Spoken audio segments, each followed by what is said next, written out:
Megawati memandangi layar laptop yang menyala dalam sunyi malam. Sebuah surel dari manajer klub Red Spark telah masuk, lengkap dengan dokumen kontrak baru. Nilainya menggiurkan, 3 kali lipat dari gajinya sebelumnya. Namun, tangan Megawati justru gemetar, bukan karena antusiasme, melainkan kegelisahan yang menyesakkan dada. Hatinya berontak, seolah tubuhnya menolak untuk sekadar membaca isi dokumen itu. Suara jangkrik di luar jendela rumahnya di Jember tak mampu meredam suara-suara di kepalanya. Ingatannya melayang ke lorong-lorong latihan musim lalu, di mana ia berdiri sendirian menunggu sesi latihan dimulai. Tak ada sapa ramah dari rekan setim, hanya tatapan dingin yang seolah menudingnya sebagai pendatang yang mencuri panggung. Senyuman palsu dan bisikan dalam bahasa yang tak ia pahami terus menghantuinya, membuat suasana ruang ganti serasa penjara sunyi. Kala itu, bahkan setiap kemenangan pun terasa seperti kekalahan. Ia tampil sebagai bintang, mencetak poin demi poin, namun tak pernah benar-benar merasa diterima.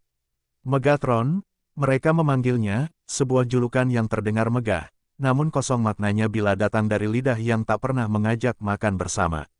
Ketika lampu sorot mati dan kamera berhenti merekam, ia hanyalah sosok asing di negeri dingin yang terlalu sunyi untuk hatinya yang hangat. Puncaknya terjadi saat perayaan kemenangan terakhir. Ia berdiri di tengah kerumunan, mengangkat trofi, namun terasa seperti bayangan. Tak satu pun pelukan diberikan, tak ada tangan yang menepuk bahu dengan tulus. Bahkan ucapan, terima kasih, pun lebih sering datang dari manajer tim ketimbang rekan seperjuangan di lapangan. Malam itu, Megawati menangis sendirian di kamar hotel, bertanya dalam hati, untuk apa semua ini jika hanya membuat dirinya hampa. Kini, setahun telah berlalu sejak malam itu, dan surat elektronik dari Korea itu bagaikan pintu masa lalu yang ingin terbuka kembali. Di atas kertas, semuanya tampak sempurna, fasilitas kelas dunia, popularitas yang melonjak, dan peluang menjadi legenda. Namun jiwa Megawati menjerit lirih, ia tidak ingin kembali ke tempat yang membuatnya merasa seperti bayangan di tengah keramaian. Ibunya mengetuk pintu kamar perlahan, membawakan teh hangat. "Ada apa, Nak?" tanyanya lembut. Megawati hanya tersenyum kecil, menyembunyikan dilema yang mendesak dadanya. Ia tak ingin membuat ibunya khawatir, meski hatinya tengah berperang hebat. Ia hanya menjawab, "Cuma lelah, Bu," meski sesungguhnya ia lelah bukan karena tubuh, tapi karena luka yang tak pernah sembuh. Surat itu masih terbuka. Di bawah layar, ada satu kalimat yang seharusnya menjadi motivasi, "Kami percaya padamu, Mega." Namun bagi Megawati, kalimat itu hanya menambah getir karena kepercayaan tanpa penerimaan hanyalah basa-basi. Ia menutup laptop dengan perlahan, seolah menutup lembar kenangan yang tak ingin diulang. Di dalam diam, Megawati sadar, ini bukan soal uang atau prestise. Ini tentang harga diri, tentang menjadi manusia utuh yang tak sekadar dipakai saat dibutuhkan. Malam itu, ia memutuskan untuk mendengar suara hatinya, bahwa mungkin, jalan pulang bukanlah kembali ke Korea, melainkan mencari tempat baru di mana ia bisa mencintai voli tanpa harus kehilangan dirinya sendiri. Megawati duduk di teras rumahnya pagi itu, masih mengenakan sweater tebal meski udara Jember tak sedingin Korea. Di tangannya, secangkir teh yang sudah dingin, tak tersentuh sejak diseduh ibunya 1 jam lalu. Pikirannya kembali terseret ke masa-masa di negeri ginseng, ke saat di mana senyum hanya topeng, dan pujian hanyalah lapisan tipis untuk menutupi retakan dalam tim yang tak pernah utuh. Ia ingat saat pertama kali tiba di Korea. Sambutan klub terasa hangat, penuh janji dan harapan. Tapi setelah pekan pertama berlalu, ia mulai merasakan ketegangan tak kasat mata di ruang latihan. Pelatih memujinya di depan umum, tapi rekan satu tim hanya memberinya anggukan singkat. Obrolan di kantin sering melewatkan kehadirannya, dan ia mulai makan sendiri, dengan headset di telinga agar keheningan tak terlalu menyiksa. Yang paling menyakitkan bukanlah komentar fans, melainkan tatapan dari mereka yang seharusnya menjadi keluarga di lapangan. Beberapa pemain lokal terang-terangan enggan memberinya umpan di awal musim. Seolah keberadaannya mengancam posisi mereka. Megawati berusaha bersabar, mencoba ramah, ikut menyapa meski tak fasih berbahasa Korea.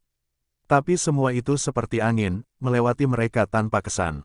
Pernah suatu malam, setelah pertandingan penting yang berhasil dimenangkan berkat smash kerasnya, Megawati berharap setidaknya ada selebrasi kecil bersama tim. Tapi yang terjadi justru sebaliknya. Ia kembali ke kamar hotel tanpa satu pun ajakan makan malam. Di ruang obrolan tim, hanya ada ucapan kaku dari asisten pelatih, tanpa emoji, tanpa kehangatan. Saat itu, untuk pertama kalinya, ia mempertanyakan, apakah kemenangan ini milik bersama, atau hanya miliknya seorang. Meskipun rasa sakit itu menyusup perlahan, Megawati tak pernah menunjukkannya di lapangan. Ia tetap bertarung, menelan air mata di balik senyum manisnya yang terpampang di TV nasional. Setiap kali mencetak poin, ia berteriak keras, bukan untuk merayakan keberhasilan, melainkan untuk melawan kesepian yang terus menggerogotinya dari dalam. Ada satu malam yang terus menghantuinya, malam di mana seorang rekan setim secara tak langsung mengatainya, penyusup, dalam percakapan tertangkap kamera. Video itu tak viral, tapi cukup untuk membuat Megawati merasa bahwa dirinya hanyalah tamu tak diundang di tengah pesta orang lain. Ia tak melapor pada pelatih, tak menuntut permintaan maaf. Ia memilih diam, sebab ia tahu, tak ada yang benar-benar peduli akan perasaannya. Sekilas, dunia mengira Megawati hidup dalam kejayaan. Media Indonesia memujanya, menyebutnya pahlawan voli. Tapi tak ada yang tahu bahwa di balik tiap foto kemenangan, ada hati yang remuk. Ia tersenyum di depan kamera, tapi setiap kali panggung dimatikan, ia pulang ke kamar, memeluk bantal, dan berbisik lirih dalam bahasa yang tak dimengerti siapa-siapa, "Aku lelah." Kini, semua kenangan itu menyerbu kembali setelah surat dari Korea itu datang. Ia menatap langit pagi Jember, mencari jawaban dari semesta. Ia sadar, meski prestasi membawa nama, tapi hanya penerimaan yang bisa membawa kedamaian.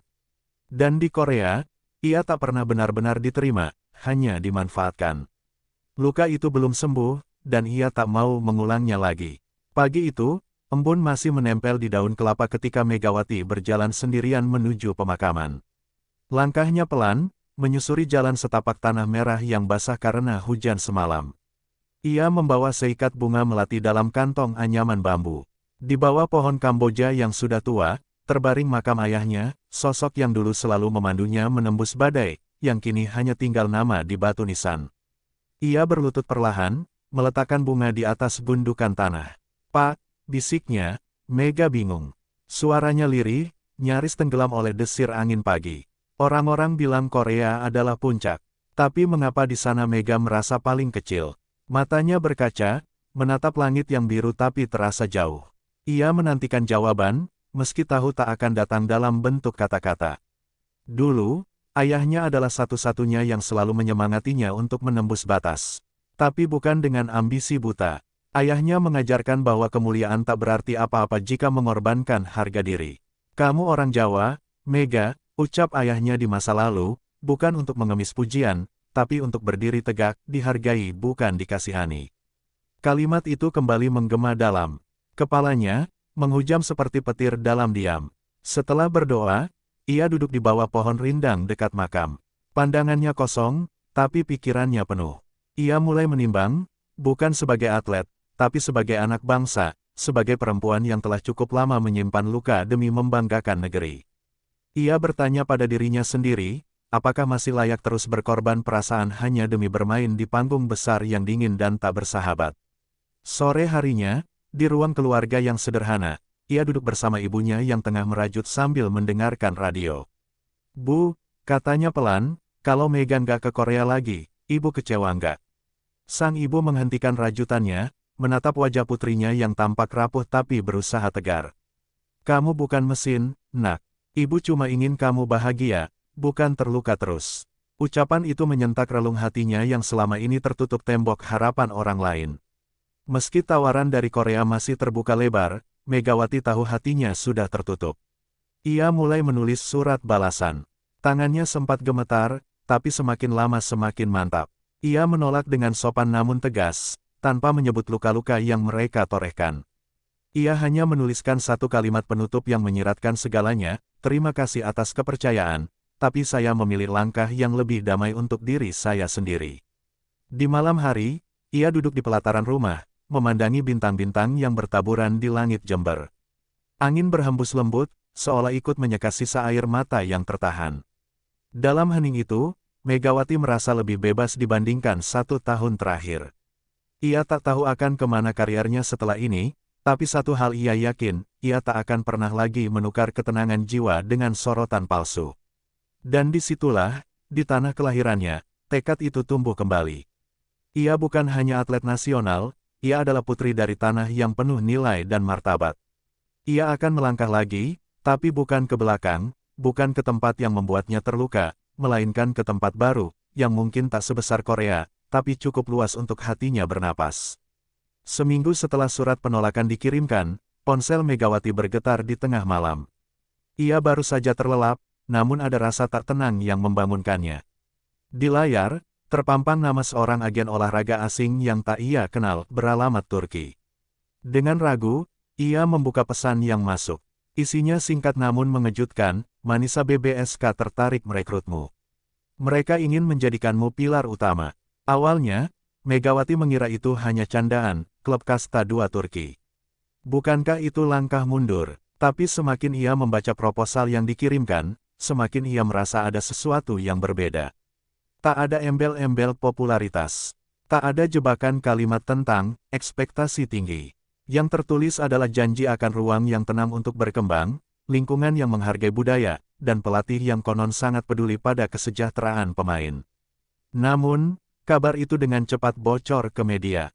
Dalam waktu singkat, judul-judul sinis bermunculan, Megawati turun kasta, dari Korea ke klub kelas 2, keputusan gila sang Megatron. Komentar pedas pun mengalir deras di kolom media sosial. Banyak yang mencemooh, menyebutnya tak kuat tekanan, atau lebih parah, cari aman karena tak laku di Liga Top. Megawati membaca semuanya, dan tiap kata seperti anak panah yang menancap di hatinya. Ia terdiam lama di kamarnya, memeluk lutut sambil menatap dinding kosong. Setiap kalimat hinaan bergaung dalam kepala. Namun di sela sesaknya dada, ia teringat satu hal, selama di Korea, tak satu pun dari orang-orang yang mencibirnya kini pernah benar-benar peduli saat ia terluka. Mereka hanya melihat dari layar kaca, menilai dari angka, tanpa tahu betapa sunyinya hidup di balik statistik. Di sisi lain, pesan dari pelatih Manisa BBSK terasa tulus. Mereka bahkan menanyakan hal-hal pribadi, makanan yang ia suka, kebiasaan latihannya, dan apakah ia butuh penerjemah. Tak pernah sebelumnya Megawati ditanya soal kenyamanan secara manusiawi. Ia terharu bukan karena nilai kontrak, yang jelas lebih rendah dari tawaran Korea, tapi karena rasa dihargai, yang selama ini hilang dari hidupnya sebagai atlet luar negeri. Ibu Megawati menjadi orang pertama yang mendukung. Turki jauh, nak, tapi kalau hatimu tenang di sana, Ibu ridho. Kalimat itu membuat matanya berkaca. Ia memeluk ibunya erat-erat, seperti anak kecil yang baru menemukan jalan pulang. Tak ada tepuk tangan dari publik, tak ada gegap gempita. Tapi pelukan itu lebih berarti dari ribuan likes dan komentar di dunia maya. Malam itu, Megawati menulis balasan kepada agen Manisa. Ia tak muluk-muluk, hanya menyampaikan satu permintaan, agar dirinya diperlakukan sebagai manusia, bukan sekadar bintang. Ia tak peduli dicibir, tak takut dihina. Karena kali ini, ia memilih bukan demi gengsi, tapi demi jiwa yang ingin sembuh. Dan untuk pertama kalinya sejak musim berakhir, Megawati tidur pulas. Tak ada beban di dadanya, tak ada tangis sebelum tidur. Hanya rasa hangat yang perlahan memenuhi hatinya, sebuah perasaan yang ia pikir telah lama mati, harapan. Senin pagi itu, langit Jakarta mendung ketika Megawati akhirnya mengunggah pernyataan resmi di akun Instagram pribadinya. Ia memilih kata-kata dengan hati-hati, menghapus dan menulis ulang berkali-kali. Akhirnya, ia menuliskan satu kalimat pembuka yang sederhana, namun mengandung gemuruh besar, saya memutuskan untuk tidak melanjutkan karir di Korea Selatan. Dalam hitungan menit, notifikasi membludak seperti air bah yang tak bisa dibendung. Komentar datang seperti gelombang badai. Ada yang kaget, ada yang kecewa, dan tak sedikit yang marah. Kenapa mundur di puncak? Tulis seorang netizen. Kamu buang kesempatan emas, ujar yang lain. Media lokal segera memuat berita utama, Megawati Hangestri tolak Korea, pilih klub kasta 2 Turki. Sebagian menyayangkan, sebagian mencibir, tapi hanya sedikit yang mencoba memahami. Di balik layar, Megawati menahan napas membaca satu persatu komentar. Hatinya berdenyut, tidak karena ragu, tetapi karena luka yang lama belum kering kembali digerus ombak opini. Beberapa mantan pemain bahkan ikut bersuara, menyebut keputusannya tidak profesional. Padahal, mereka tak pernah tahu apa yang ia alami di balik sorotan lampu stadion. Di dunia yang mengagungkan prestasi, siapa peduli pada luka batin? Teman-temannya menghubungi lewat pesan pribadi, sebagian menyemangati, sebagian mempertanyakan. Tapi Megawati tahu, kali ini ia harus teguh. Ia duduk di depan cermin kamarnya, menatap pantulan wajah yang kini lebih tegar. Kamu sudah terlalu lama diam, bisiknya pada diri sendiri. Sekarang waktunya kamu bicara dengan langkah. Pelatih Red Spark pun akhirnya memberikan pernyataan resmi di media Korea. Nada pernyataannya terdengar getir, bahkan sedikit menyindir. Kami berharap pemain kami bisa mengatasi tekanan dan berkembang di lingkungan kompetitif. Kalimat itu membuat Megawati tersenyum pahit, mereka masih tidak paham. Bagi mereka, keberhasilan adalah soal angka, bukan rasa. Tapi tak semua suara bernada sumbang. Seorang jurnalis voli wanita dari Turki menulis artikel menyentuh, Megawati tidak turun kasta. Ia naik level sebagai manusia. Artikel itu dibagikan ribuan kali, dan perlahan membuka mata sebagian orang bahwa langkah Megawati adalah bentuk perlawanan terhadap sistem yang terlalu lama membungkam rasa. Ia bukan kabur, tapi memilih bertahan di jalan yang manusiawi. Di hari yang sama, Manisa BBSK secara resmi mengumumkan kedatangan Megawati Hangestri. Alih-alih poster megah, mereka mengunggah video singkat, anak-anak kecil Turki. Mengangkat kertas bertuliskan, Hoş geldin, Mega, selamat datang. Tanpa glamor, tanpa sorak berlebihan. Tapi dari video itu, Megawati menangis. Tangisan yang berbeda, tangisan lega, dan di antara ribuan reaksi dunia, hanya satu yang paling bermakna baginya, suara ibunya dari dapur, memanggil sambil tersenyum, Mega, ada wartawan datang. Tapi ibu udah siapin teh. Kamu nggak sendiri, nak.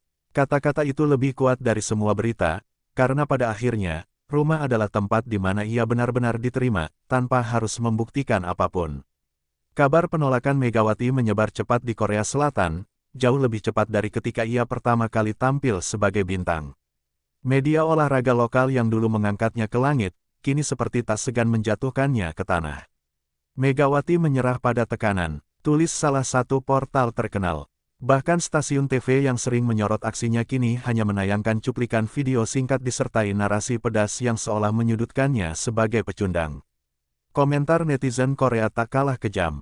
Sebagian mempertanyakan mentalitasnya, menyebutnya lemah, dan bahkan ada yang terang-terangan rasis, menyerangnya sebagai orang asing yang tak tahu berterima kasih. Tak ada yang peduli pada apa yang sebenarnya Megawati rasakan. Mereka hanya melihatnya sebagai produk yang menolak untuk terus berproduksi. Ia tak dianggap manusia, hanya alat hiburan yang tiba-tiba memilih keluar dari panggung. Pelatih Red Spark, yang selama ini terlihat netral, mulai bersuara. Dalam konferensi pers, ia mengatakan, kami kecewa, tentu saja. Tapi ini menunjukkan siapa yang siap berjuang, dan siapa yang memilih jalan mudah. Kalimat itu seperti tikaman dari belakang, datang dari sosok yang pernah ia anggap sebagai pelindung. Megawati menonton potongan video itu dari kamarnya di Jember, dengan rahang mengeras dan mata berair. Namun tak semua suara dari Korea bersifat menghujat. Salah satu mantan pemain asing asal Brasil yang pernah mengalami tekanan serupa menulis utas panjang di Twitter. Ia menyebut keberanian Megawati sebagai bentuk perlawanan yang telah lama dibutuhkan. Liga Korea terlalu keras pada pemain asing, terutama perempuan Asia Tenggara. Apa yang dilakukan Mega adalah pengingat bahwa mental health bukan hal sepele, tulisnya. Di balik layar, Megawati menerima puluhan pesan pribadi dari atlet-atlet muda, bukan hanya dari Indonesia, tapi juga dari Thailand, Filipina, bahkan Jepang. Mereka menceritakan pengalaman serupa, dikucilkan, ditekan, dipuja saat menang, tapi dihina saat gagal. Beberapa bahkan menyatakan bahwa keputusan Megawati menguatkan mereka untuk tak terus diam. Ia tak pernah menyangka, penolakannya bisa menjadi suara bagi yang selama ini dibungkam. Pihak Red Spark mencoba menyelamatkan citra dengan menyatakan bahwa mereka menghormati keputusan pribadi sang pemain. Tapi sudah terlambat, sorotan publik berubah menjadi perdebatan besar tentang bagaimana Liga Korea memperlakukan pemain asing. Megawati, tanpa berniat, telah memicu percakapan yang selama ini dihindari banyak orang, tentang profesionalisme yang mengabaikan sisi kemanusiaan. Sementara itu, Megawati hanya bisa mengamati badai dari kejauhan. Ia menolak melakukan klarifikasi di media besar, memilih diam bukan karena takut, tetapi karena tahu, apapun yang ia katakan, akan dibelokkan. Aku sudah bicara dengan tindakanku, gumamnya suatu malam. Ia percaya, Waktu akan menjadi saksi, bukan sensasi. Dan di tengah riuh rendah suara dunia, hanya satu hal yang menenangkan hatinya, sebuah pesan pendek dari pelatih Manisa BBSK, yang hanya menulis, "We fight for you, not for your fame, but for your smile." Kalimat itu sederhana, tapi cukup untuk menenangkan jiwanya yang diguncang badai. Untuk pertama kalinya sejak semua ini dimulai, Megawati merasa, dia tidak sedang lari, dia sedang menuju pulang. Megawati melangkah pelan keluar dari Bandara Izmir, udara sore di Turki menyambutnya dengan semilir angin yang lembut. Matanya menyapu sekeliling, mencari wajah asing yang menjadi penjemputnya. Di antara kerumunan, seorang pria parubaya mengangkat papan bertuliskan, Megawati HANGESTRI, Manisa BBSK.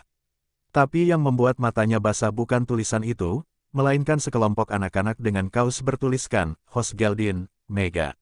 Yang berlari mendekatinya sambil tersenyum lebar. Tak ada sorot kamera, tak ada wartawan. Hanya sambutan tulus yang terasa hangat menembus dinginnya masa lalu. Di perjalanan menuju kota Manisa, Megawati hanya terdiam menatap pemandangan bukit dan rumah-rumah batu yang bersahaja. Ia tak tahu apa yang menantinya di sini, tidak ada ekspektasi meraih puncak, tidak ada janji popularitas. Tapi justru karena itulah ia merasa lebih bebas. Ia bukan lagi Megatron, melainkan Mega, seorang gadis Jawa yang ingin bermain voli karena cinta, bukan karena tekanan. Hari pertamanya di ruang latihan menjadi momen yang tak terlupakan. Para pemain menyambutnya bukan dengan pandangan curiga, tapi dengan senyuman tulus dan tepukan hangat di bahu. Pelatih memanggilnya dengan sapaan pelan, memperkenalkan seluruh staf tanpa membedakan antara pemain asing dan lokal. Megawati sempat menahan napas, takut akan keheningan dingin seperti di Korea, tapi yang ia temui justru candaan ringan dan ketulusan. Meski fasilitas Manisa tak semewah Red Spark, Megawati merasa lebih dihargai. Di meja makan, ia tak lagi duduk sendirian. Bahkan, salah satu pemain asal Turki belajar mengucapkan, "Terima kasih," dalam bahasa Indonesia hanya agar bisa menyapanya dengan benar. Malam-malamnya tak lagi sunyi, karena beberapa rekan setim sering mengajaknya berjalan-jalan keliling kota sambil mengenalkan kuliner lokal yang sederhana namun mengenyangkan, mirip suasana warung di Jember. Namun tantangan tetap ada. Liga Turki Kasta 2 memang tak sekompetitif Korea, tetapi tekanan datang dari harapan yang tinggi. Manisa berharap Megawati jadi motor kebangkitan tim. Ia merasakan beratnya ekspektasi, tapi kali ini berbeda. Di sini, ia diperbolehkan jatuh. Di sini, kesalahan bukanlah kutukan, tapi proses belajar. Dan untuk pertama kalinya, Megawati bisa bernapas lega saat gagal, karena tak ada yang memelototinya, hanya tangan yang terulur dan suara yang berkata, "Coba lagi, Mega." Setiap kali ia melangkah ke lapangan, Megawati merasakan energi yang baru. Ia bukan lagi robot yang harus tampil sempurna, melainkan manusia yang ingin menyentuh bola dengan perasaan. Saat ia melakukan smash pertamanya dalam laga debut melawan klub Istanbul, stadion kecil itu bergemuruh bukan karena nama besarnya, tapi karena semangat yang terpancar dari tubuh mungilnya yang tak pernah menyerah. Setelah pertandingan, anak-anak kecil berbaris untuk meminta tanda tangan. Salah satu dari mereka, seorang gadis kecil bernama Esma, menatap Megawati dengan mata penuh kagum dan berkata dalam bahasa Inggris yang patah-patah, "I want to be like you, because you are strong and kind." Kalimat itu membuat hati Megawati meleleh. Ia membungkuk, memeluk gadis itu, dan untuk pertama kalinya ia merasa, inilah panggung yang ia cari, bukan yang gemerlap, tapi yang memberi makna. Malam itu, saat ia memandangi langit Manisa dari balkon apartemennya, Megawati menulis di buku hariannya, "Aku tak tahu akan juara atau tidak. Tapi di sini, aku menemukan diriku kembali. Dan untuk itu, aku bersyukur." Ia menutup buku itu dengan senyum. Badai telah berlalu. Kini, ia berdiri di tanah yang asing, tapi terasa seperti rumah. 1 bulan berlalu sejak Megawati mengenakan seragam Manisa untuk pertama kalinya. Di ruang ganti yang hangat, tak ada suara bentakan atau tatapan sinis, hanya tawa ringan, obrolan campur bahasa, dan peluh yang mengalir bersama semangat. Setiap latihan, Megawati tidak lagi dihantui ketakutan gagal. Ia justru menikmati setiap detik di lapangan, seolah baru benar-benar mengenal voli sebagai permainan yang membebaskan, bukan beban yang menghimpit. Di tengah persiapan menuju laga penting melawan tim unggulan Liga, Megawati mendapat panggilan dari tanah air. Seorang reporter televisi nasional ingin melakukan wawancara eksklusif. Awalnya ia ragu, namun pelatih Manisa menyemangatinya. Suaramu penting, Mega.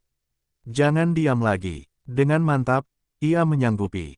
Bukan untuk membela diri, tapi untuk menyampaikan sesuatu yang selama ini terkubur dalam diam. Dalam siaran langsung, wajah Megawati muncul di layar kaca jutaan orang Indonesia.